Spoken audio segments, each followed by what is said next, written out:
rekamannya ya Mbak ya. Ya. Oke. Nah, leaders are born and not made. Jadi di sini bahwa pemimpin itu dilahirkan bukan dibuat. Dia tercipta karena orang tuanya adalah pemimpin. Luar biasa. Bisa jadi di sini Mas Saiful adalah anak dari seorang raja. Nah, maka nanti Mas Saiful jadi putra mahkota, dia bisa menjadi raja. Atau Mbak Susi anaknya seorang pengusaha. Bisa jadi nanti akan diturunkan usahanya itu kepada Mbak Susi dan seterusnya. Itu adalah teori munculnya dari genetis. Dia diciptakan jadi seorang pemimpin karena keturunan.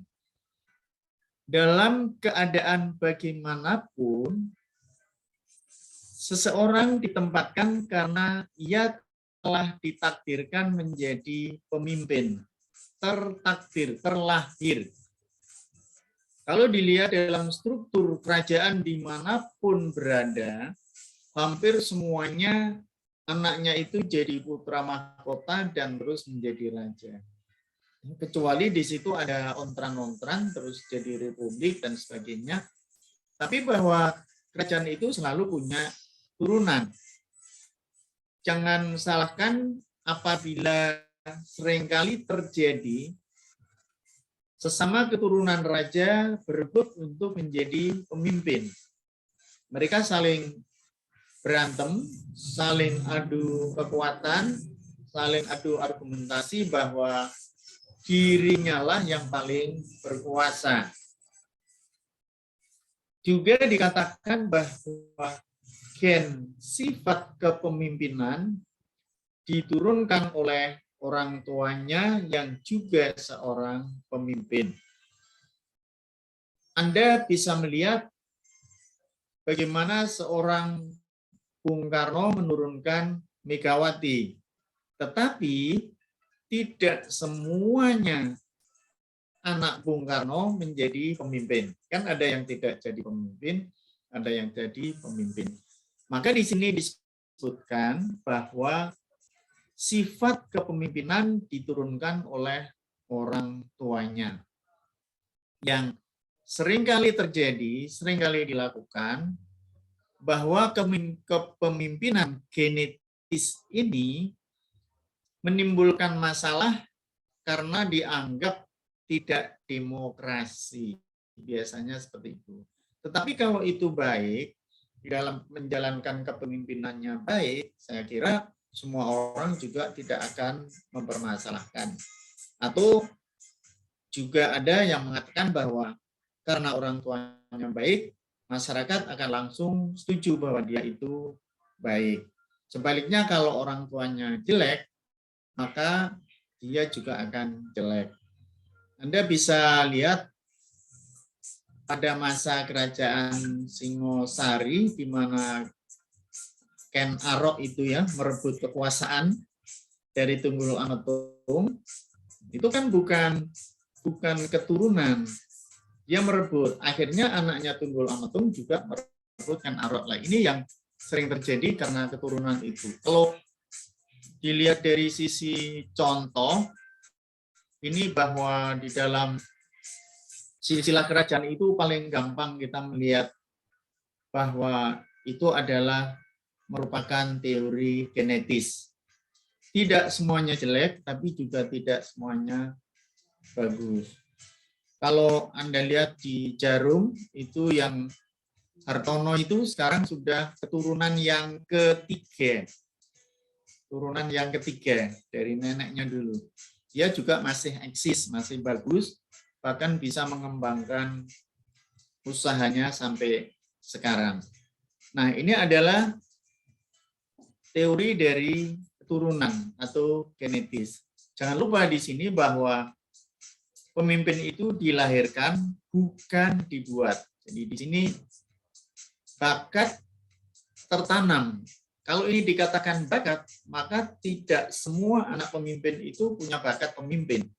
Bisa 1 atau 2 dari 8 anaknya atau 10 anaknya. Bisa juga tidak ada sama sekali, sehingga diambil oleh orang lain. Orang lain nanti mengambil alih kepemimpinannya dari organisasi tersebut. Nah, karena dalam kondisi kepemimpinan genetis ini seringkali menimbulkan masalah dianggap demokratis, akibatnya apa? Hampir semua negara di dunia ini, dia tidak menghendaki penyelenggara negara itu adalah pemimpin berketurunan. Kalau di negara kita, di Jogja masih itu, Sultan Hamengkubuwono. Tapi di negara-negara lain, seperti raja itu hanya sebagai simbol. Misalnya di Malaysia, di Inggris, Denmark, kemudian Belanda.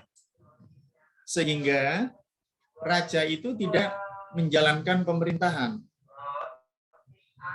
Siapa yang menjalankan pemerintahan? Lewat parlemen. Jadi nanti ada Perdana Menteri. Nah, Perdana Menteri itulah yang dipilih, jadi raja tidak ikut campur tangan di dalam urusan pemerintahan. Maka cepat atau lambat dari model kepemimpinan genetis ini akan terkikis, nanti akan muncul ke arah demokratis. Yang masih kerajaan penuh sangat jarang ya, sekarang jarang sekali. Mas sudah mulai merubah posisinya. Yang kedua adalah teori sosial. Nah, leader are made and not born. Nah, ini justru kebalikannya. Pemimpin itu dibuat atau dididik, bukan lahir secara kodrati.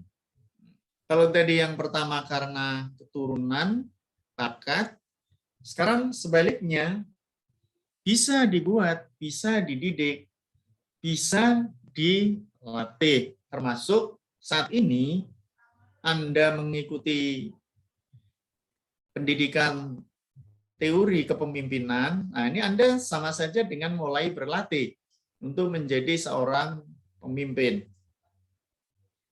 Bisa jadi nanti Anda menjadi seorang direktur atau manajer, atau lurah, atau camat, dan sebagainya. Akibatnya, yang dikatakan di sini sebagai dibuat atau dididik, ini yang bisa mengubah semua orang, walaupun bukan keturunan pemimpin, bisa menjadi pemimpin. Para penganut teori ini mengetengahkan pendapat yang mengatakan bahwa setiap orang bisa menjadi pemimpin. Nah, apa yang menyebabkan? Bila diberi pendidikan dan pengalaman yang cukup, maka saudara-saudara sekalian nanti bisa menjadi pemimpin. Tidak usah khawatir nanti, loh Pak, saya bukan keturunan pemimpin, apa bisa jadi pemimpin? Bisa, menurut teori sosial ini. Jangankan pemimpin, memimpin dari pemimpin bisa. Jadi ada pimpinan, di atasnya ada lagi. Makanya disinilah teori sosial yang banyak digunakan dari berbagai macam kalangan, termasuk di dalam pemerintahan dan sebagainya. Nah, ada 2 teori sudah saudara kenal, sehingga yang satu karena keturunan dilahirkan, yang kedua karena sosial, jadi karena dididik atau memang dibuat. Berikutnya adalah teori ekologis. Kalau kita lihat dari berbagai macam teori kepemimpinan, ekologis ini akan menjadikan seorang pemimpin bila telah memiliki bakat kepemimpinan. Jadi, hanya akan berhasil apabila telah memiliki bakat. Ya, seakan-akan bakat itu bisa dididik, bisa dibuat. Maka dia akan menjadi seorang pemimpin dan dia akan membuat kekuatan dari sisi kemampuan dia sendiri karena di dalam dirinya sendiri memiliki bakat. Artinya bukan karena keturunan dan juga bukan karena sosial, tapi karena punya bakat. Nah, bakat inilah yang membawa dia sejak dia lahir, sudah punya bakat untuk menjadi seorang pemimpin. Bakat tersebut dikembangkan melalui pendidikan yang teratur dan pengalaman yang memungkinkan untuk dikembangkan lebih lanjut. Anda bisa lihat di antara beberapa tokoh yang ada di dunia ini, pemimpin-pemimpin negara atau perusahaan, itu ada orang yang memang bukan keturunan pemimpin, dilahirkan dari orang biasa, tetapi dia punya bakat, kemudian dia terlatih melalui pendidikan dari lingkungannya itu sendiri yang memungkinkan dia untuk berkembang. Seperti misalnya ada Bung Karno ya, dia kan bukan anak seorang pemimpin. Tapi dia punya bakat, bisa menggetarkan orang-orang yang mendengarkan pidatonya dia. Bisa membuat orang lain menjadi tertarik karena pidatonya dia. Kemudian ditempa pada kondisi saat itu untuk melawan penjajah. Jadi semangatnya berapi-api. Nah, ini yang memungkinkan dikembangkan itu ada pada posisi saat dia harus berhadapan dengan penjajah. Akibatnya muncullah dia jadi seorang pemimpin. Jadi dari sisi teori ekologis, ada teori keturunan, ada teori sosial, kemudian sekarang ada teori ekologis. Nah, sebelum kita sampai pada materi berikutnya, dari ketiga teori itu, semua ada nilai positifnya, ada nilai kelemahannya juga. Hanya yang perlu Anda ketahui, Anda bisa memilih dan menempatkan diri pada posisi yang mana sehingga Anda nanti bisa ditempa menjadi pemimpin yang baik. Sampai di sini ada yang mau komentar, saya persilahkan. Monggo. Ada? Mbak Konah, Mbak Nur Konaah. Silakan. Iya, Pak. Iya. Gimana, Pak? Ada komentar?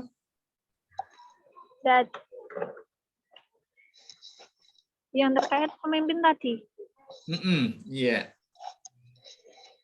Kalau dari saya lebih ke yang teori ekologis, Pak. Alasannya apa?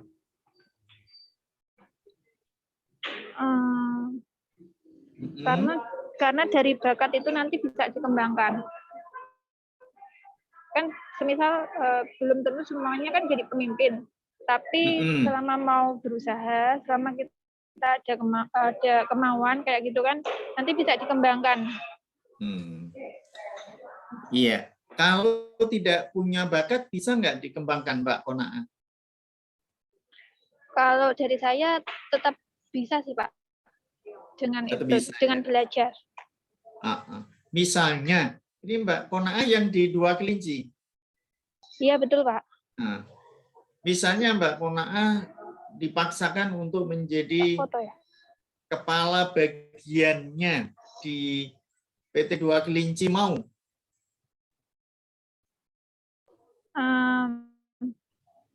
Nanti tergantung itu sih, Pak. Kan Tergantung keputusan apa? dari manajemen masing-masing, Pak. Iya, misalnya Anda ditempatkan di situ. Iya, mau, Pak. Mau ya? Berani? Ya, mampu? berani. Mampu? Insya Allah mampu. Berapa karyawan yang Anda hadapi saat ini? Oh, kalau saat ini ya banyak, Pak, di sini. Nah, berani Anda mengatasi orang banyak itu? Insya Allah, Pak. Ya, itulah yang dikatakan di sini bahwa nanti akan muncul penempaan ya. Penempaan itu seperti digeladi. Seperti orang diolah, digerakkan, apabila nanti dipaksakan, walaupun misalnya, ini misalnya ya, seperti Mbak Nur Konaah itu mau, tapi kalau di situ nanti dianggap akan merugikan dari lembaga itu, pasti tidak akan ditempatkan di situ. Tuh, pasti seperti itu.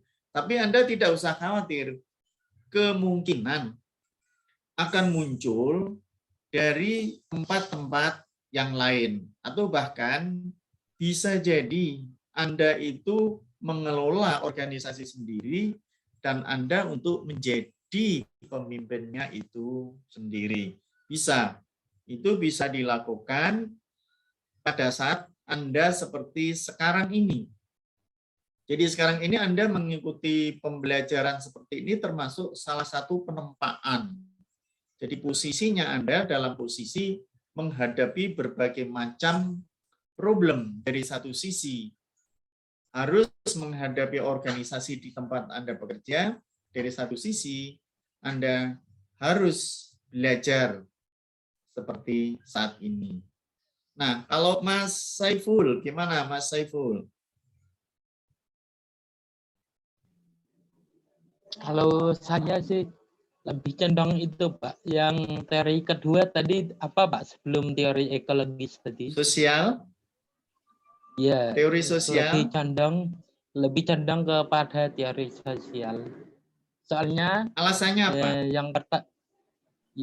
Yang pertama katakanlah seseorang adalah mempunyai keturunan seorang pemimpin atau mempunyai bakat pemimpin. Apabila tidak diasah dengan pendidikan ataupun pengalaman sosial, mungkin ketika beliau menjadi pemimpin akan tidak maksimal, Pak. Berbeda jika seseorang yang tidak mempunyai keturunan pemimpin ataupun bakat, tapi dia mau belajar dengan cara mengikuti pendidikan atau berpengalaman, mau bersosial, ikut organisasi atau apalah. Insya Allah nanti ketika menjadi pemimpin dia tahu kondisi lapangan bagaimana. Seperti itu, Pak. Oke, terima kasih. Ya, padahal di dalam proses pendidikan itu kan butuh waktu yang lama ya. Tidak bisa instan. Karena proses itu melalui berbagai macam cara.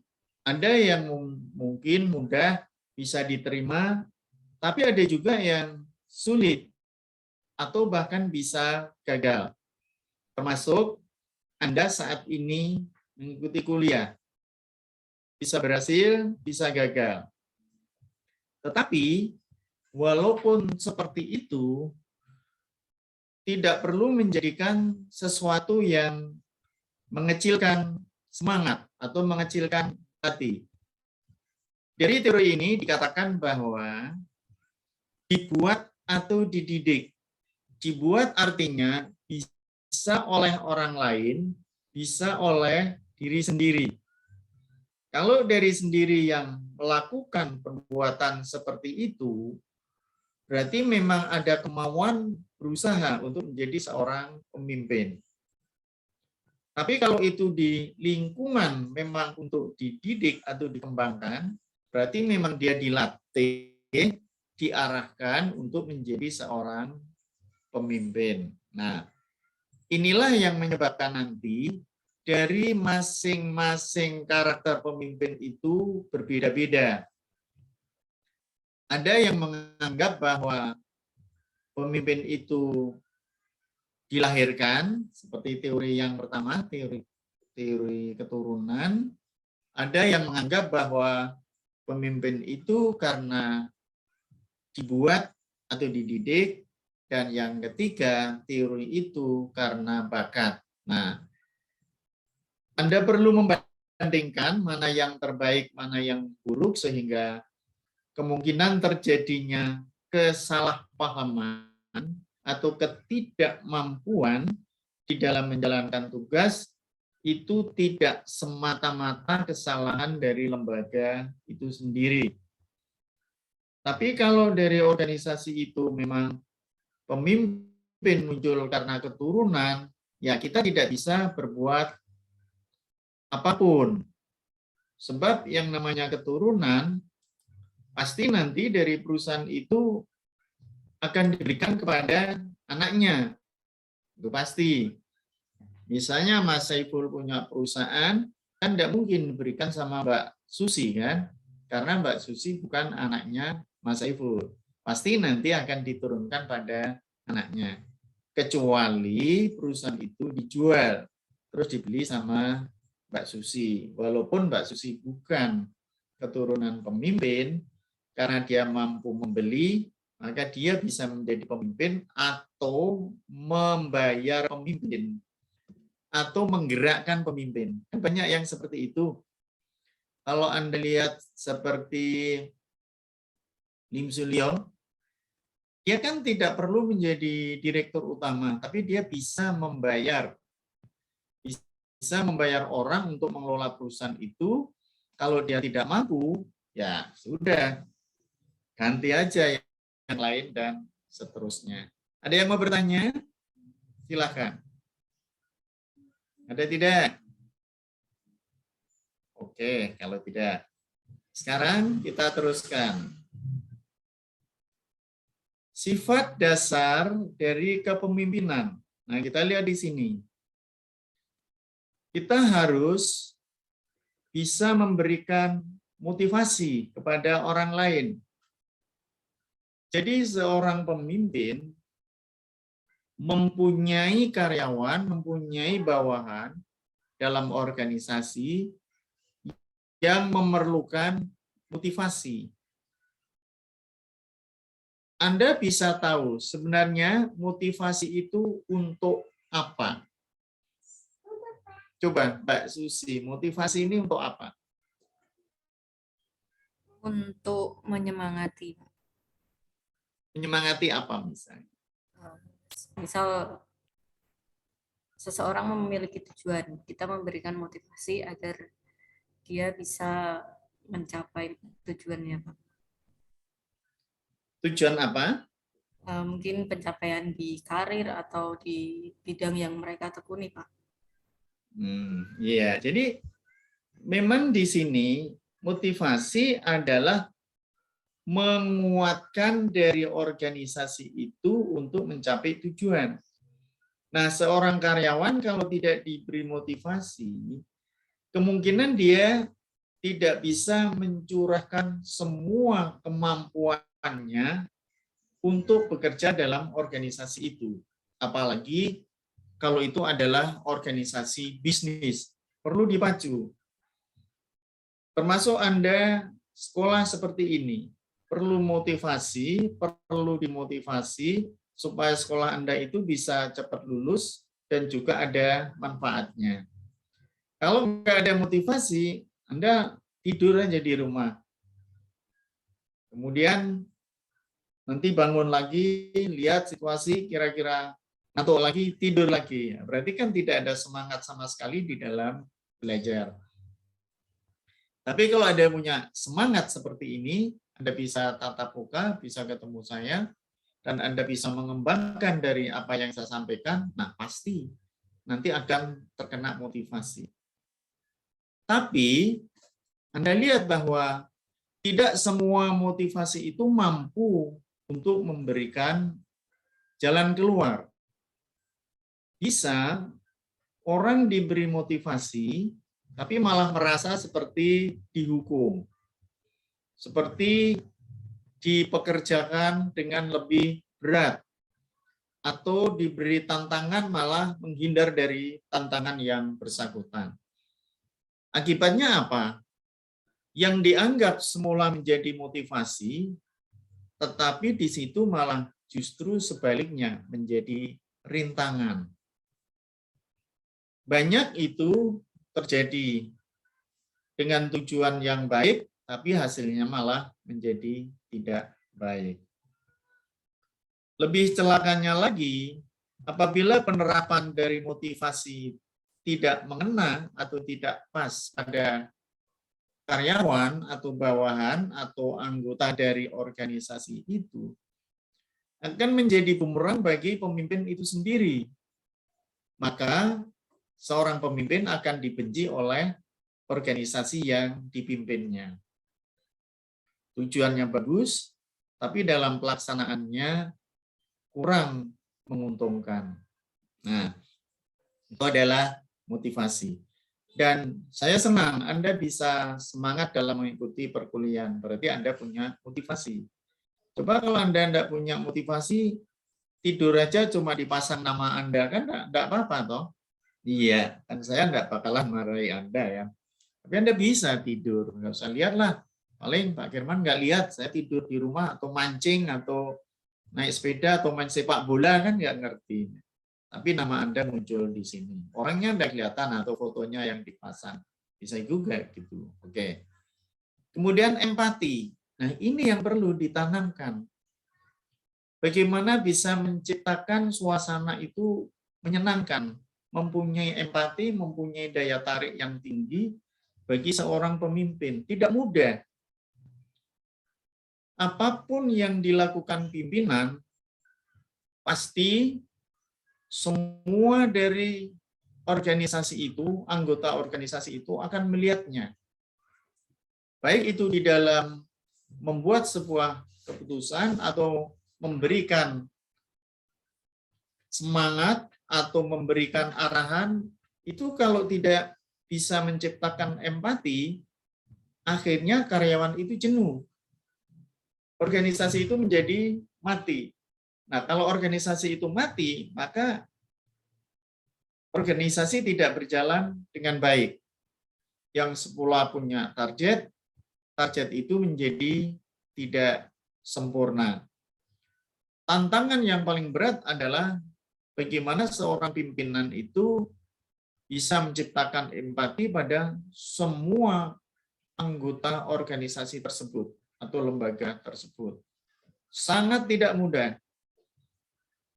Dari sisi kepribadiannya, dari sisi tingkah lakunya, dari sisi tindak lanjutnya, dari sisi pengambilan keputusan, dari sisi kepastiannya, lah ini semua akan dijadikan dasar untuk bisa menciptakan empati seseorang. Belum lagi dilihat dari behavior-nya. Kalau dia tingkah lakunya sudah tidak bagus, walaupun dia pandai, walaupun dia cerdas, pasti nanti tidak akan disukai oleh karyawannya yang dipimpinnya sendiri. Termasuk Anda. Anda itu bisa menciptakan empati di lingkungan Anda sendiri, di kampung, di tempat kerja, di masyarakat. Maka tadi saya bertanya sama Mbak Nur Konaah, bagaimana kalau dijadikan pemimpin begitu ya? Dia akan menjawab, siap. Nanti kalau di situ tidak ada empati, pasti akan dicemoohkan oleh pemimpin-pemimpin yang ada di tempat Mbak Konaah itu bekerja. Makanya setiap kali yang Anda lakukan, tindakan apapun akan menciptakan perilaku yang akan dilihat oleh orang lain. Juga dinilai, bukan hanya sekedar dilihat, tapi juga dinilai. Apabila di dalam penilaian tersebut tidak mempunyai daya tarik atau motivator yang tinggi sehingga karyawan yang dipimpinnya itu menjadi bosan atau jenuh, ya pasti itu akan kehilangan empatinya. Tidak ada lagi kepercayaan. yang ditanamkan pada karyawan tersebut. Nah, itulah yang harus Anda perhatikan baik-baik supaya nanti tidak muncul permasalahan-permasalahan yang baru. Berikutnya adalah decision making di dalam membuat sebuah keputusan. Keputusan ini harus dilakukan dengan hati-hati supaya bisa diterima oleh semua pihak. Seorang pemimpin harus berani mengambil keputusan. Apakah itu keputusan dalam organisasi bisnisnya atau keputusan ke dalam organisasi dari lembaga-lembaga bagian dari bisnis itu sendiri. Apalagi Anda bisa lihat seperti saat ini ya, saat ini di negara kita kan baru kena pandemi COVID ya, maka semua dunia bisnis akan terpengaruh dengan adanya COVID tersebut.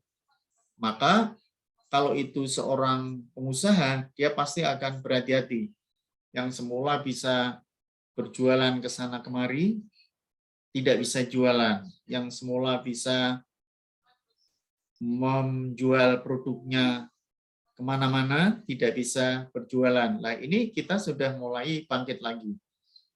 Anda bisa lihat sekarang, misalnya ya, pemerintah dalam menghadapi kelangkaan minyak goreng. Sekarang kan baru langka minyak goreng ini. Mbak Nur, Mbak Susi ini pengguna minyak goreng. Yang suka goreng-goreng apain. Nah, pasti seorang pemimpin akan berpikir, kalau minyak goreng langka itu terus harus bagaimana? Karena terjadinya minyak goreng langka itu kalau dianalisis ada banyak faktor. Bisa juga karena memang barangnya yang tidak ada, karena sebagian diekspor dari CPO-nya, bahan bakunya itu, bisa juga karena memang disimpan oleh mereka-mereka yang punya modal. Nah, nanti kalau harganya sudah melonjak tinggi,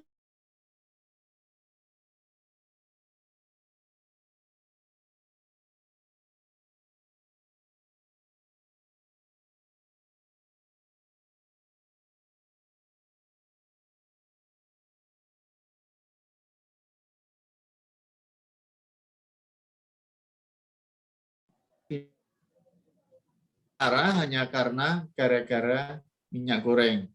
Maka ada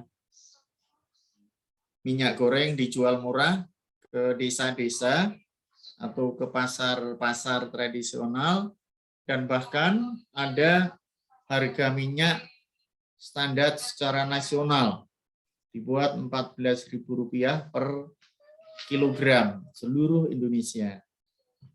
Tapi permasalahannya barang itu juga belum tentu ada. Nah, kalau barangnya tidak ada, masalah lagi. Nah, ini salah satu contoh dari decision maker.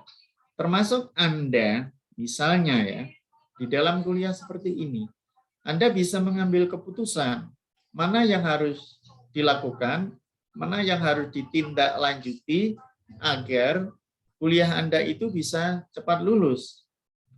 Keputusan-keputusan itulah nanti yang menyebabkan Anda menjadi lebih cepat lulus atau menjadi lebih menghasilkan produk apa yang menjadi harapan Anda. Nah, dari ketiga dasar kepemimpinan ini, saya persilahkan kalau ada yang mau komentar. Monggo. Ada? Mas Ulin mungkin? Silakan Mas Ulin. Ya. Oh, tidak ada. Mas Afif ada nggak, Mas Afif? Mas Ya, Afif? Pak. Iya. Tolong wajahmu, Mas, biar saya bisa melihat. Ya, jangan disimpan ya. Nah, itu bagus gitu kok. Iya. On cam ya, jangan dimatikan. Mbak Ayomi ada? Mbak Ayomi?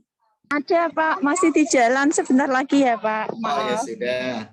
Mas Pambayun. Ada komen nggak? Mbak, Ya, Mbak, gimana Mas Pambayun?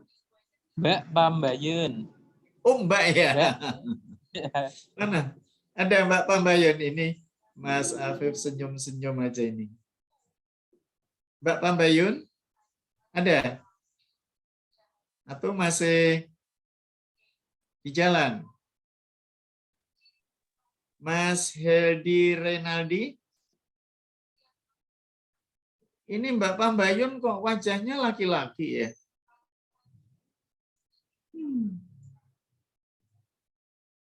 Halo? Mas Renaldi? Ada? Iya, tidak muncul ini. Mas Wibowo, silakan Mas Bowo. Belum ada, Pak. Ya, ada komentar enggak? Tidak ada. Tidak ada, bagus. Ya, oke. Ternyata mahasiswanya cerdas-cerdas. Mas Bagus? Nggih, Pak. Ya, ada komentar Mas? Aman masih. Aman masih. Ini Soalnya wajahnya masih Mas, belum masih sibuk Pak saya, Pak. masih kerja. Ya. Di Tegal, Pak saya. Oh, di Tegal. Ya, Enggak apa-apa, yang penting bisa siap. sinyalnya bisa masuk, enggak masalah Oh, ya. sinyalnya kenceng, Pak, deket tower. Soalnya. Oh, deket tower ya. Atau towernya kamu bawa-bawa? Oh iya, mau saya bawa tapi susah, Pak. Oh, susah, ya sudah. Oke, bagus. Ini dari beberapa. Tolong wajahnya kelihatan ya, on cam ya, biar saya bisa mengenal Anda. Nggak apa-apa, saya cuma ingin kenal aja kok. Oke, kalau nggak ada, kita lanjutkan lagi. Nah, kemudian interpersonal awareness. Nah, bagaimana kita bisa mengembangkan pada interpersonal masing-masing, awareness-nya itu dari setiap orang yang dipimpinnya, dari setiap organisasi yang ada di orang yang ada di organisasi itu. Jadi kalau bisa membaca masing-masing karakter orang, seperti tadi saya mencoba untuk membaca Anda ya, wajah-wajah Anda itu saya ingin membaca karakter Anda, maka kalau ada kesulitan, kalau ada hambatan, atau ada sesuatu yang harus kita kembangkan, dari personel itulah yang harus kita kerjakan. Akibatnya apa? Kalau dari personel itu sendiri sudah kita kembangkan, sudah kita kuasai, berarti lembaga itu pun juga akan menjadi semakin baik. Karena dari organisasi itu, setiap personel mempunyai kemampuan-kemampuan yang berbeda. Belum lagi kalau kita harus membaca karakternya masing-masing. Yang satu suka belanja, yang satu suka teknik, yang satu suka nonton drakor, yang satu suka traveling, yang satu suka berenang, yang satu suka tidur. Nah, ini kita harus baca dari masing-masing karakter itu untuk membawa dalam organisasi atau lembaga supaya dia menjadi lebih baik dan bisa maju. Tantangannya adalah seorang pemimpin bisa mengerti apa yang menjadi kemampuan masing-masing anggotanya. Ini yang berat. Walaupun ijazahnya sama-sama S1 TI, tapi belum tentu kemampuannya itu adalah sama. Atau sebaliknya, bisa jadi orang yang tidak punya ijazah TI, tapi dia bisa menggunakan teknologi informasi. Contohnya seperti itu. Di sini banyak sekali kemampuan-kemampuan yang harus dikembangkan atau diolah. Anda bisa mengumpulkan beribu-ribu barang tanpa bergerak, misalnya mengumpulkan pasir atau batu atau telur ya. tanpa ada lawanan, tanpa ada rintangan. Tapi Anda mengumpulkan 5 orang saja, misalnya disuruh baris, belum tentu bisa. Contohnya aja lah, kalau misalnya Anda mau antri minyak atau apa, tolong baris, mesti berebut kan, nggak mau baris, mesti kerumun, semua pingin masuk nomor 1, padahal pintunya kecil. Nah ini, jadi membaca dari masing-masing personal karyawan itu tidak mudah.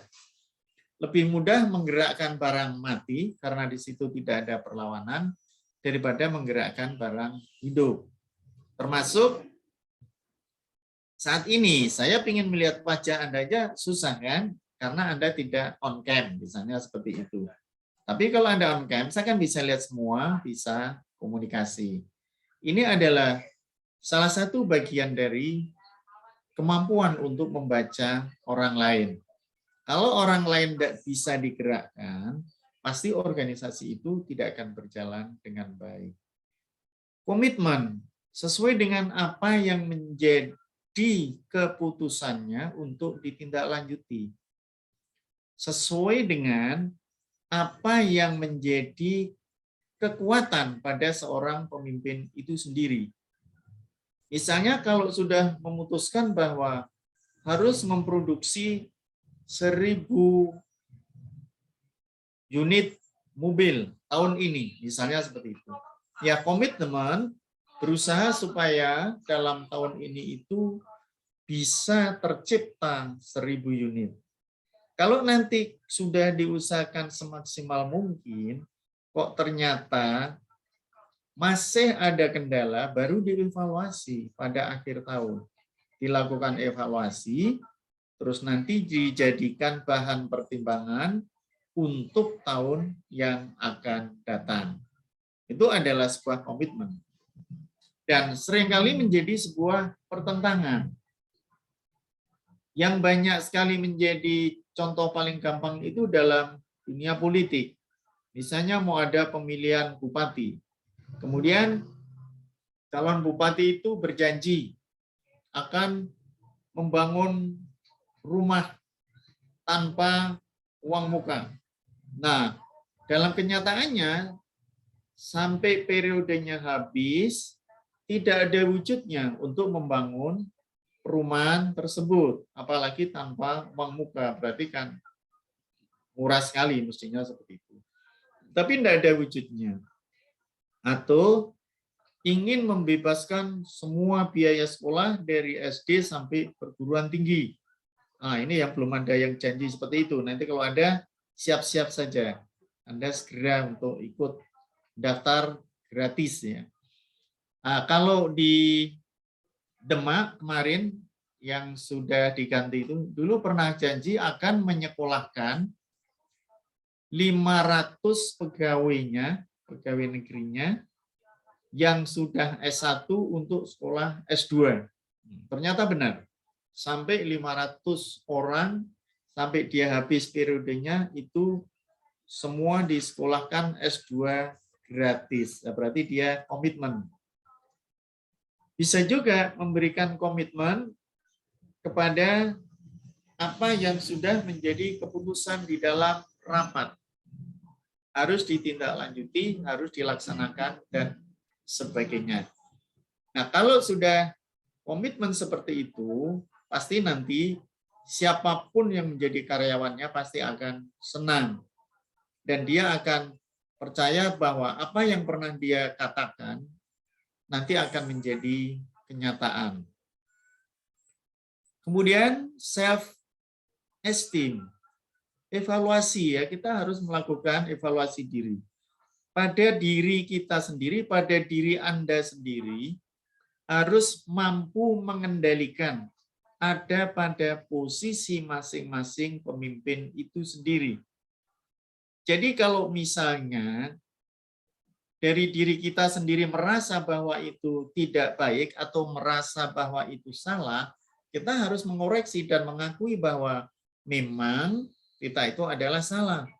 Memang bahwa kita ini harus diperbaiki dan tidak usah segan-segan kalau ada kritik apapun dari karyawan dan sebagainya, ya kita terima. Maka sekarang banyak sekali pemimpin-pemimpin yang siap untuk dikritik, siap untuk diberi saran atau masukan. Akibatnya apa? Bisa muncul permasalahan-permasalahan baru. Ada orang yang memang memberi kritik itu masukan untuk positif, untuk pengembangan dari organisasi itu sendiri, tapi ada orang yang memberi kritik itu sifatnya untuk mencemooh atau menggagalkan apa yang sudah menjadi program. Saya ambil contoh begini ya. Anda belum lama ini mendengar kabar bahwa di Purworejo itu dibangun bendungan.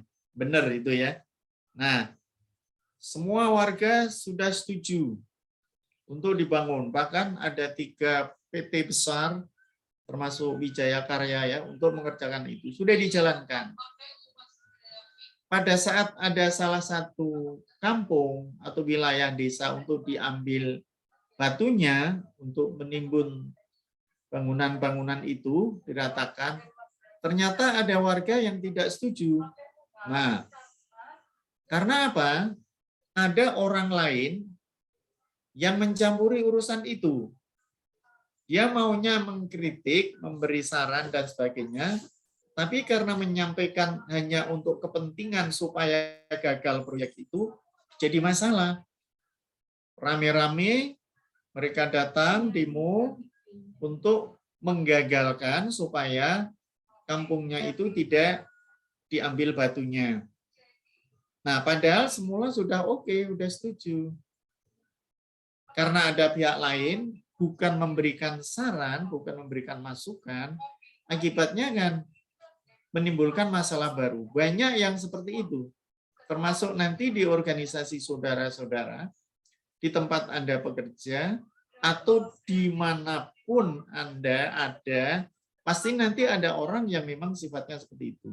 Nah, seorang pemimpin harus self-esteem. Kita tidak usah khawatir. Tanggapi aja, koreksi diri, apakah memang harus dilakukan seperti itu, atau memang ada sesuatu yang salah.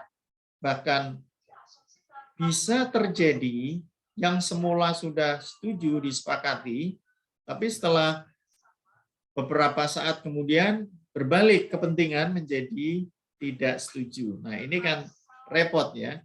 Kalau sudah terjadi seperti itu, nanti sangat repot sekali. Muncul masalah-masalah baru. Ini adalah sifat dasar kepemimpinan yang harus Anda ketahui. Dan apakah harus menguasai ini seluruhnya? Itu bagus kalau bisa. Kalau tidak, paling tidak Anda bisa mengendalikan dari beberapa ini. Kalau memang ada yang berat sekali untuk tidak bisa dilakukan, yang mana yang menjadi kelebihan Anda? Misalnya, Anda mampu memberikan motivasi yang tinggi, kuatkan itu. Mungkin di dalam komitmen Anda agak lemah, didukung yang lain, Anda punya empati, dan seterusnya. Ini merupakan satu kesatuan. Kalau dari satu kesatuan ini akan mampu ada pada diri Anda atau pada diri seorang pemimpin, pasti Anda akan menjadi pemimpin yang baik. Oke, ada pertanyaan? Iya, mahasiswanya bagus-bagus, baik-baik. Sekarang kita lihat dari sisi kompetensi.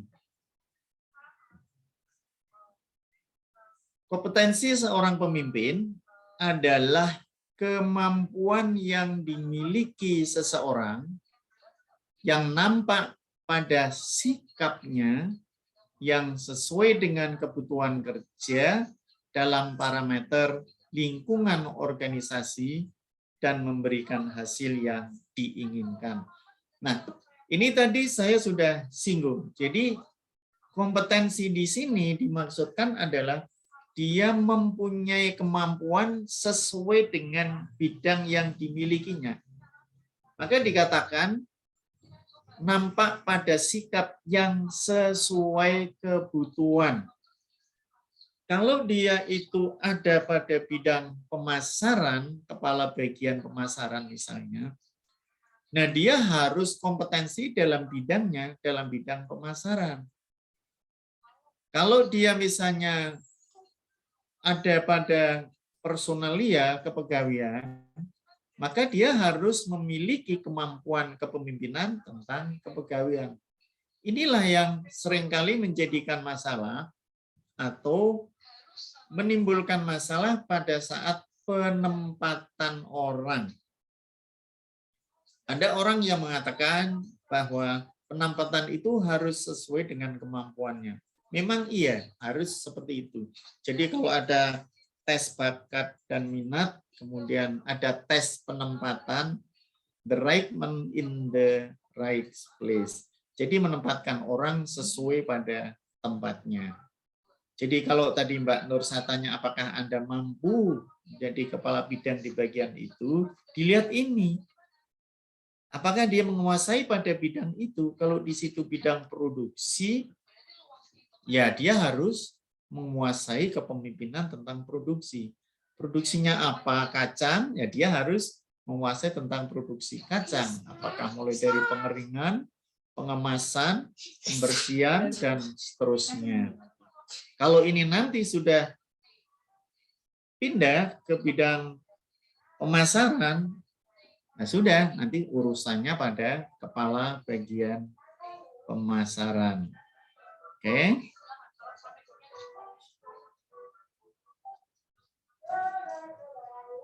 Menurut Koses dan Posner, ada 5 praktik mendasar pemimpin yang memiliki kualitas unggul. Ini dari teorinya Koses dan Posner ya. 5 praktik mendasar pemimpin yang memiliki kualitas unggul. Yang pertama, pemimpin yang menantang proses. Nah, ini jarang sekali terjadi. Kalau ada pemimpin yang sibuk selalu membuat inovasi-inovasi baru, karyawannya pasti ngomel. Wah, itu orang kok begini, nambah pekerjaan aja. Atau ada yang mengatakan bahwa wong legan kok golek momongan gitu, ada ya. Ada yang seperti itu. Nah, ini sebenarnya justru yang bagus itu mereka yang berani melawan tantangan. Maka dianggap sebagai menantang proses. Hampir semua ide-ide gila, ide-ide yang tidak wajar dipandang oleh manusia itu bisa menjadi kenyataan karena adanya orang yang berani menantang proses seperti ini. Orang tidak akan berpikir bahwa kelak nanti pesawat udara itu tidak akan ada pilotnya. Menantang proses, berani nggak dia lakukan itu? Berani. Sekarang baru mulai tampak kan kelihatan. Rusia sama Ukraina perang, pesawatnya nggak perlu pakai awak. Maka kita bisa meluncurkan bom-bom, roket, dan sebagainya. Jadi pesawat itu pergi sendiri. Sekarang sudah banyak kereta api tanpa masinis. Kalau Anda ke Jakarta, nanti naik KRL atau komputer lain, itu sudah tidak ada lagi masinis di depan. Anda cari supirnya mana ini ya, supir kereta apinya nggak ada. Itu sudah dikendalikan dengan komputer. Sehingga tantangan-tantangan seperti nomor 1 ini adalah tantangan yang akan merubah apa yang ada saat ini. Termasuk Anda belajar IT, itu nanti yang akan merubah wajah dunia. Semua akan menggunakan IT, kemudian dan sebagainya, bahkan proses-proses apapun, semua menggunakan IT. Tantangan. Jauh atau dekat, besar atau kecil, kuat atau lemah, itu semua ada pada tantangan ini. Kalau pemimpinnya berani melakukan perubahan yang sangat signifikan, maka dalam waktu dekat pasti akan terjadi. Kalau Anda lihat di kepegawaian, pegawai negeri ya sekarang ini, yang pegawai pusat terutama, itu semua sudah computerized. Jadi sudah tidak ada lagi laporan manual, datimnaul, nggak ada. Semua karyawan pegawai harus bisa mengolah data, mengakses data, menggunakan data semua dengan menggunakan komputer dan semua pakai IT. Sehingga yang tidak mampu pasti akan kewalahan atau minta pensiun. Karena sangat rumit ya, tapi hasilnya sangat mudah. Nanti di pusat orang dia lihat aja dari programnya itu berapa sih pegawai yang mau pensiun, berapa pegawai yang mau naik pangkat, berapa pegawai yang tidak pernah masuk kerja, itu kelihatan semua. Karena mereka adalah self-assessment, dia akan melakukan diri sendiri. Jadi kalau saya mengajar seperti ini misalnya, nanti laporan pengajaran saya ya saya sendiri yang isi. Kalau saya tidak mengisi, maka saya dianggap tidak bekerja. Itu. Termasuk juga proses-proses kegiatan yang lain. Ini tantangan. Tantangan bagi seorang pemimpin untuk bisa menggerakkan ke depan supaya menjadi lebih baik. Yang kedua, memberikan inspirasi wawasan bersama. Inspirasi ini muncul dengan adanya inovasi tadi. Kalau pemimpin tidak punya inovasi, dia tidak bisa memberikan inspirasi, tidak memberikan semangat, tidak memberikan motivasi. Akibatnya apa? Pasif. Kalau dia sudah pasif, karyawan jenuh. Kalau jenuh, ya sudah. Hanya bisanya itu, ya sudah. Kan banyak sekali karyawan yang hanya diem ya. Pak, kerjaan saya cuma ini kok, Pak. Ngantar surat, ya sudah. Nah, berarti kan berhenti. Kalau itu ada wawasan bersama untuk mengembangkan sebuah organisasi atau lembaga, bukan hanya sekedar mengantar surat. Sekarang tidak perlu surat itu diantar. Kan bisa kita kirim lewat email, bisa lewat WhatsApp, bisa juga lewat yang lain, Google Drive dan sebagainya. Semua udah ada seperti itu. Termasuk Anda, saya suruh record perkuliahan ini, terus nanti hasilnya kirim ke saya, terus dibagi. Itu kan sangat mudah sekali. Tidak perlu harus nunggu begini-begitu. Nanti selesai deck, langsung di-save, kirim ke saya, selesai. Saya sudah bisa melihat berapa orang yang bisa hadir dalam perkuliahan ini, berapa yang tidak hadir, terus juga materinya apa, dan saya bisa melakukan evaluasi diri, yang saya katakan self-esteem tadi. Oh, kalau begitu, begini, dan seterusnya. Yang ketiga, memungkinkan orang lain dapat bertindak dan berpartisipasi. Nah, bisa nggak seorang pemimpin itu menggerakkan orang lain untuk berpartisipasi? Kalau di sini tidak bisa dilakukan, karyawan itu pasif. Tapi kalau ini bisa dilakukan, semua karyawan akan bergerak dengan sendirinya.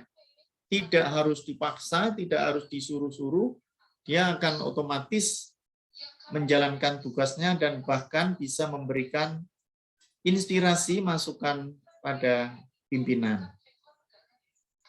Mampu menjadi penunjuk jalan. Artinya, ini kalau di dalam teorinya Ki Hajar Dewantara, ing madya mangun karso. Jadi di depan itu dia bisa mandegani, bisa menjadi petunjuk, bisa menjadi contoh. Nah, disinilah kalau dia suatu saat organisasinya atau karyanya ada masalah, dia bisa menyelesaikan masalahnya, bisa memberikan petunjuknya yang akibatnya nanti bahwa apa yang menjadi masalah bisa segera terselesaikan. Yang kelima adalah memotivasi bawahan. Berilah dia semangat, berilah dia kekuatan, berilah dia keberanian. Walaupun gajinya kecil, kalau motivasinya besar, dia akan tetap setia dan taat pada organisasi itu.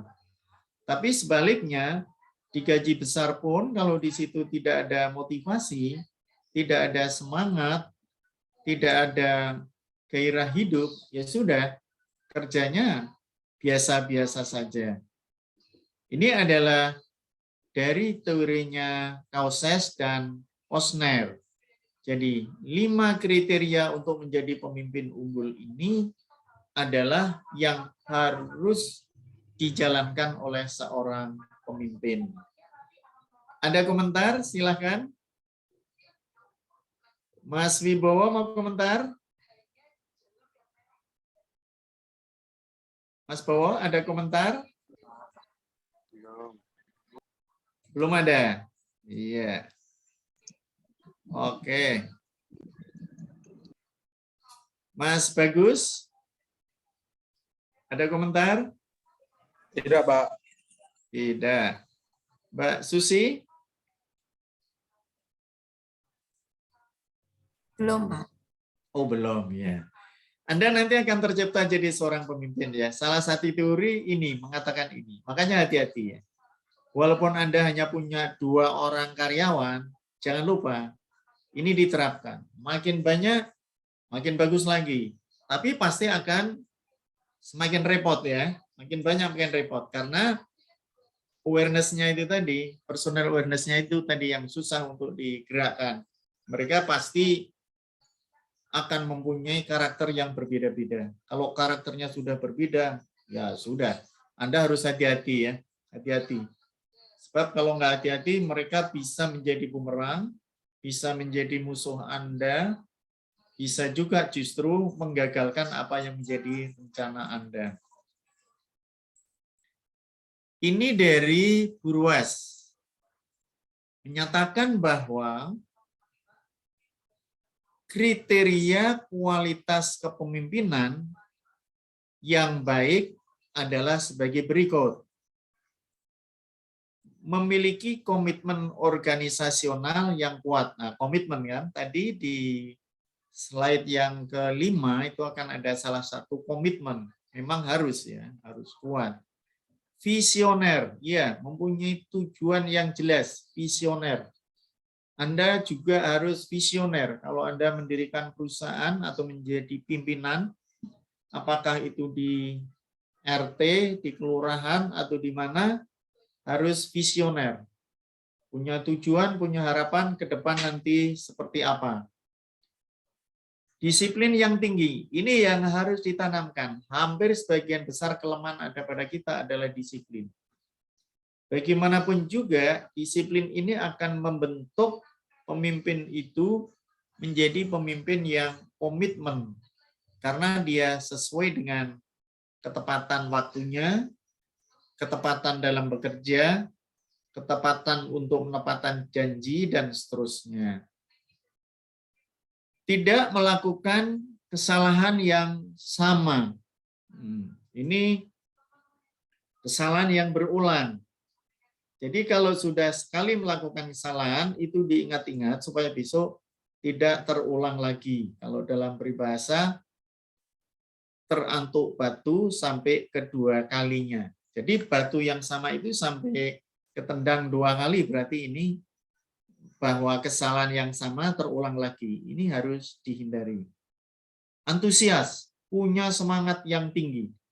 Termasuk Anda di sini, punya semangat yang tinggi. Saya senang sekali karena Anda punya semangat. Yang penting udah punya semangat dulu lah. Sambil ngantuk-ngantuk, ya sudah, enggak apa-apa gitu. Ada semangat ya. Itu ya Mas Afif ya. Enggak apa-apa. Karena memang harus ngantuk segala gitu. Termasuk Mbak Ayom ini ya, sambil di jalan juga enggak apa-apa. Berwawasan luas. Ya, ini harus punya wawasan yang luas. Karena apa? Dalam sebuah organisasi pasti akan terjadi masalah-masalah. Dan masalah itu bisa diatasi kalau pimpinan itu punya wawasan yang luas. Kemudian, kemampuan komunikasi yang tinggi. Bisa beradaptasi dimanapun, kapanpun, dengan siapapun. Bisa komunikasi, apalagi dengan karyawan. Sangat ya, sangat dibutuhkan. Dengan orang lain, dengan organisasi lain sangat dibutuhkan karena untuk kerjasama, untuk keseimbangan, untuk saling membantu dan sebagainya. Manajemen waktu, bisa mengelola waktu dengan baik, jadi tidak boros waktu. Misalnya hanya untuk duduk-duduk, nongkrong, udat-udut, ida-idu, leda-lede, seperti itu misalnya. Atau mengulur-ngulur waktu supaya waktunya habis hanya untuk menunggu gajian nanti tanggal berapa ya? Tanggal 1 apa tanggal 28 ya? Ya tinggal nunggu itu aja. Yang penting gajian, Pak. Oh ya sudah. Mampu menangani setiap tekanan. Permasalahan-permasalahan yang menjadi tekanan dalam organisasi itu bisa diatasi. Dan tidak ada satupun organisasi yang tidak ada masalah. Di situ pasti ada tekanan. Apakah tekanan dari pesaing? Apakah tekanan dari dalam negeri, dari dalam perusahaan itu sendiri, atau tekanan dari luar organisasi itu sendiri? Mampu sebagai pendidik atau guru bagi bawahannya. Harus bisa melindungi juga ini ya, mengayomi. Jadi selain sebagai pendidik, di sini juga sebagai guru. Artinya bahwa mereka bisa menjadi teladan. Bisa apa yang dia lakukan itu menjadi contoh yang akibatnya nanti merupakan bagian dari pendidikan bawahannya itu sendiri. Kemudian empati. Nah, ini yang harus dicari. Kalau kita sudah kaitannya dengan kepribadian, dengan empati, ini pasti dari tingkah laku kita sendiri. Kalau tingkah laku kita sendiri juga tidak baik, nggak ada orang yang mau empati kepada kita.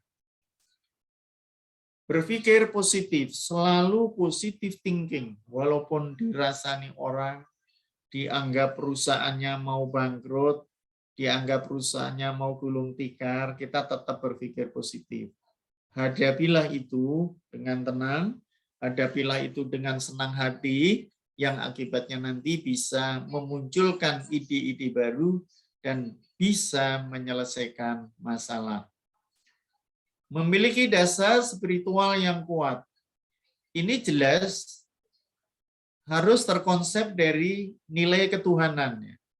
Ini segala sesuatu itu bisa tercipta dari sisi spiritual, dari sisi keyakinannya dia. Karena segala sesuatu yang menciptakan adalah Yang Maha Kuasa. Ada dasar di sini yang sangat kuat. Supaya nanti kalau terjadi sesuatu yang masalahnya cukup tinggi, tidak saling menyalahkan, tapi bisa koreksi diri. Dan menunggu apa yang menjadi keputusan dari Sang Khalik, Sang Pencipta.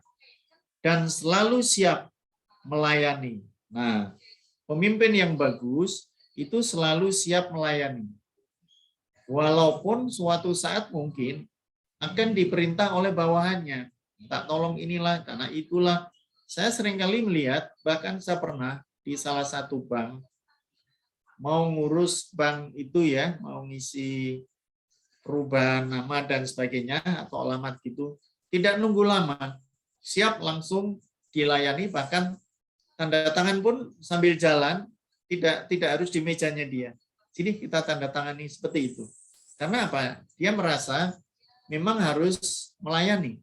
Makanya di sini semua apa yang menjadi pekerjaannya dia, tantangannya dia, itu bisa selesai dalam waktu yang sudah ditetapkan. Bahkan bisa melebihi. Ini dari pendapatnya Burwas. Tadi sudah ada lagi, sekarang Burwas. Berikutnya, ada 10 keterampilan untuk menjadi seorang pemimpin yang sukses. Dari banyak aturan ini, Anda nanti bisa merasakan pada diri Anda sendiri.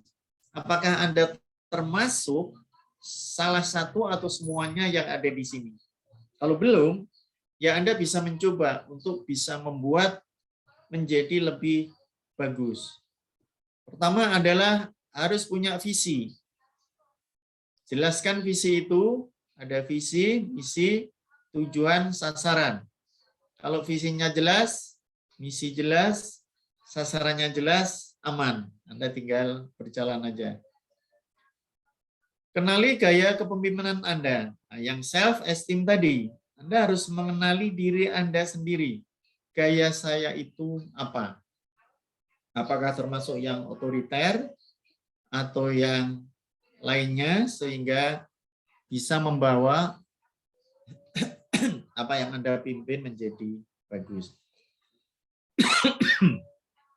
Nah, kemudian saya sudah jelaskan kemarin ya, mana yang pemimpin, mana yang manajemen. Kemarin yang tanya siapa sudah saya jelaskan di pertemuan yang pertama kalau nggak salah ini. Bedanya pemimpin dengan manajemen. Taati dan pelajari aturan. Pasti di setiap organisasi ada aturan. Nah, kita harus bisa memberi contoh, mentaati dan mempelajari. Jaga kepercayaan pada kolega Anda. Siapa yang menjadi kolega Anda, jangan dikecewakan. Sekali kecewa, pasti berikutnya tidak akan mau lagi dengan Anda. Pahami aturan kekuasaan, bertindaklah seperti seorang pemimpin, kaderisasi kepemimpinan, jaga keseimbangan hidup Anda.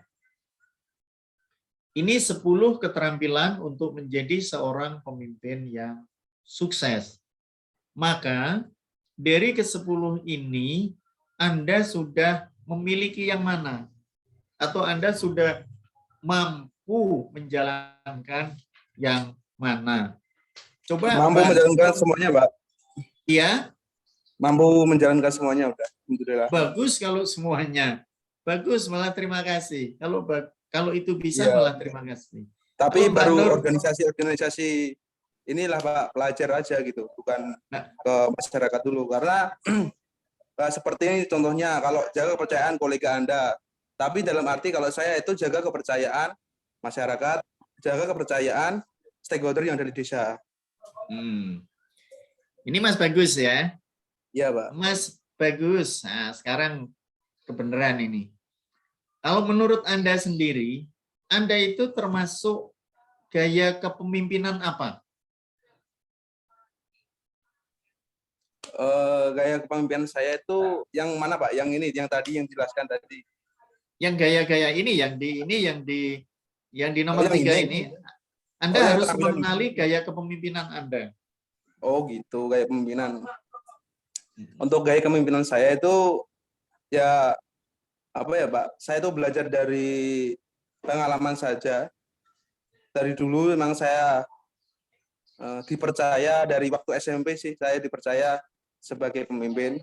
Makanya semenjak itu saya belajar bagaimana cara berpemimpin, bagaimana cara ini, cara itu, bagaimana cara menyelesaikan masalah, apa tujuan organisasi, apa tujuan leadership, apa tujuan ini dan lain sebagainya itu, Pak. Iya. Waktu SMP Mas Bagus sebagai ketua OSIS. Iya, Pak. Jauh sekali itu pemilihannya. Mas dalam arti ya politik saya pintar. Ya. Oke. SMA atau SMK? SMA. SMA juga ketua OSIS. Ketua OSIS dari kelas 1, kelas 2 juga. 2 periode, Pak. Oh, 2 periode. Bisa ya, 2 periode. Kelas 1 saya sudah dipercaya untuk maju ke pimpinan OSIS dan alhamdulillah saya terpilih sebagai pimpinan OSIS kan lewat musyawarah. Itu juga kelas saya kelas 3 sama kelas 1 teman-teman saya itu percaya dengan saya dibandingkan percaya kelas 2 itu. Sekarang pemimpin apa, Mas Bagus? Di yang sekarang ini, banyak sih, Pak. Satu dipercaya teman-teman relawan. Relawan. Ya, Pak. Terus yang kedua organisasi IPNU sendiri. Pelajar desa. Terus yang 3 komandan Krop Brigde Pembangunan tingkat kecamatan. Ya. Apalagi? Terus divisi kemanusiaan Krop Brigde Pembangunan Kabupaten Pati. Oh ya. Terus apalagi? Karang Taruna. Sekarang yang terbaru ini yang dipasrai desa adalah Podarwis, Pak, untuk pelapor desa wisata. Karena Mau Jagung ini sebentar lagi tanggal 28 itu menuju penilaian desa wisata. Makanya saya disuruh untuk mengatur semuanya yang ada di desa awal. Kemarin sudah ketemu Bapak sendiri sih, Bapak Arifin gitu. Oh iya, iya. Kalau Mas Bagus sendiri kerjanya di mana? Oh, kerja saya di madrasah. Di madrasah? Iya, Sebagai Pak. guru atau kepala sekolah? Oh, belum kepala sekolah lah, Pak. Saya baru lulus tahun 2020, Pak. 2020? Saya di situ pertama itu TU, yang kedua menggantikan guru yang tidak berangkat. Ngajar apa? Makanya harus apa, Pak? Mengajar apa? Ya semuanya, Pak. Ya Semuanya. bahasa Arab ya seluruhnya, ya penting kita harus paham lah. Kita pakai materi yang mana itu ada panduannya, yang penting kita cara menyampaikan ke anak-anak itu bisa gitu loh. Makanya lebih sulit daripada Bapak Ibu guru kan fokus di kelas itu. Kalau saya malah bisa di kelas 1, 2, 3 dan sampai kelas 6. Iya. Besok mau jadi apa, Mas Bagus? Oh ya, menjadi pemimpin lah, Pak, pastinya. Ya, pemimpin apa?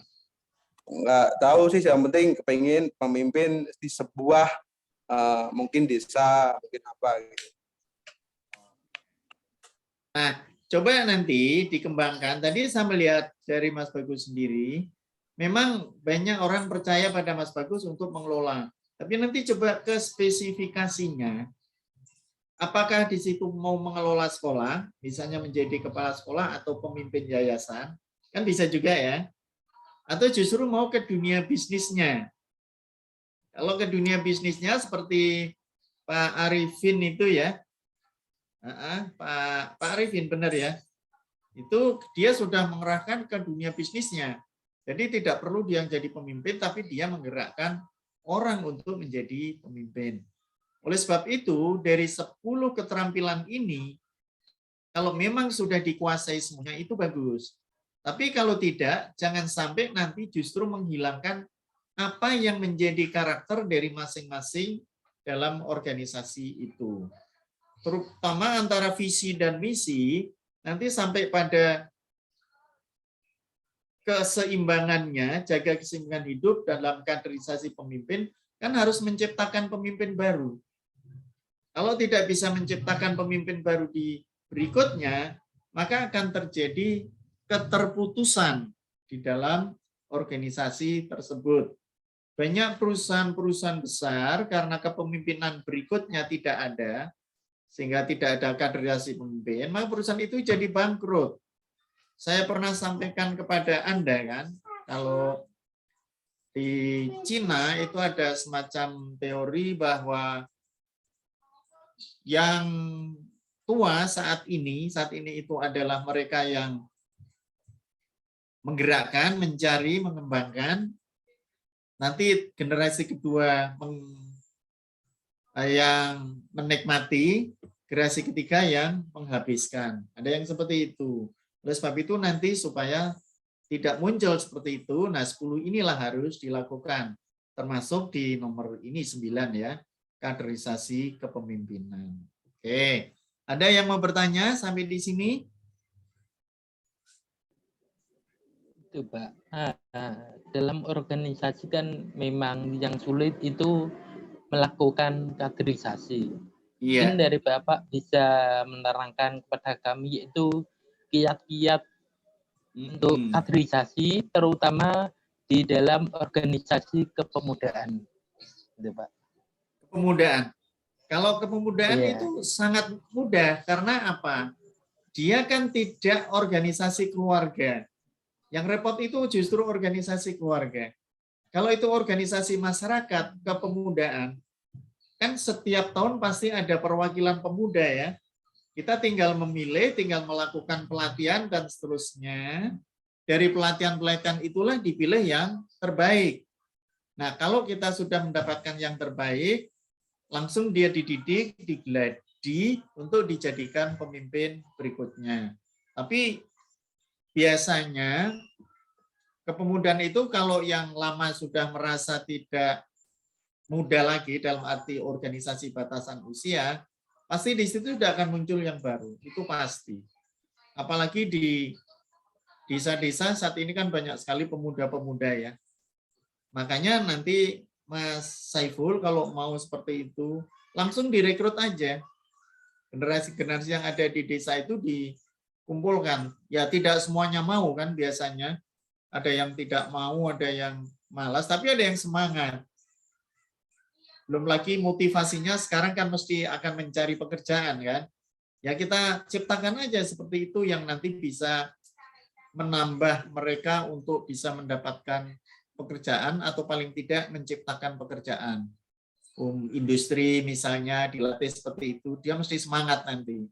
Tapi kalau hanya di janji-janji aja, nggak komitmen tadi, dia nggak akan mau. Berilah motivasi, berilah semangat, sehingga nanti dia bisa dilatih keterampilan apa, dan nanti membanggakan desa itu, bisa dijadikan desa wisata, kata Mas Bagus tadi, khusus spesifik daerah itu produksi apa misalnya. Kalau di Kendal itu ada daerah penghasil emping belinju, khusus di situ. Semula dari manual tangan, mulai sampai mesin, sampai mereka harus diekspor. Nah, contoh-contohnya yang seperti itu. Nanti pasti senang. Dia bisa menciptakan pekerjaan, tidak harus mencari pekerjaan. Kalau mau mencari pun dia juga sudah punya kemampuan untuk mencari. Gitu ya, Mas Saiful ya.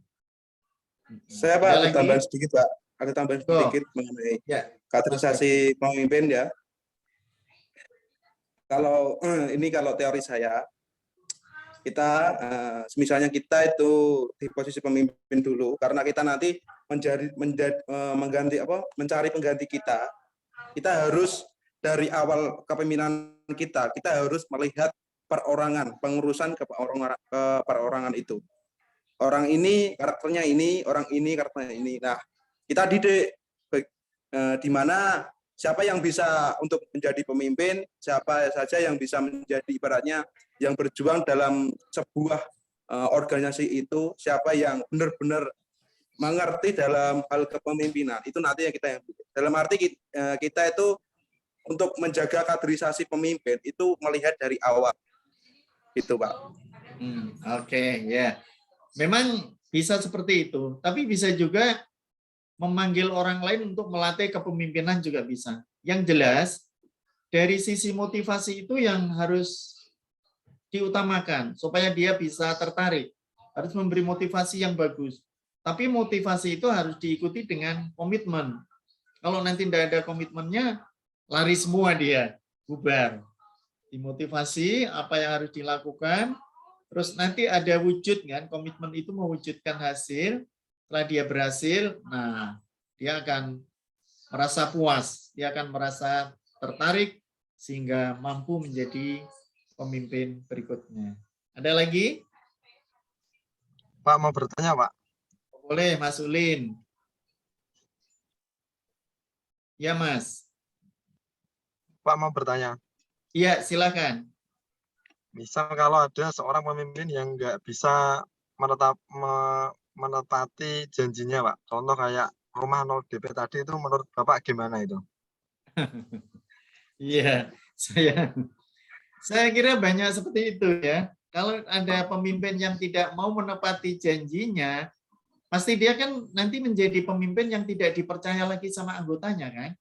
Iya, Pak. Janjinya ngambang, Pak. Otomatis dia akan hilang dengan sendirinya, Mas Ulin. Tidak usah dipaksa-paksa, dia akan hilang, akan tergilas dengan pemimpin-pemimpin berikutnya. Apa Mas Ulin ingin seperti itu? Enggak, Pak. Oh enggak, ya sudah. Itu kan janji-janji yang sulit untuk diwujudkan itu, Pak. Ya, Pak. Banyak. Biasanya dalam dunia politik seperti itu. Dan itu susah ya.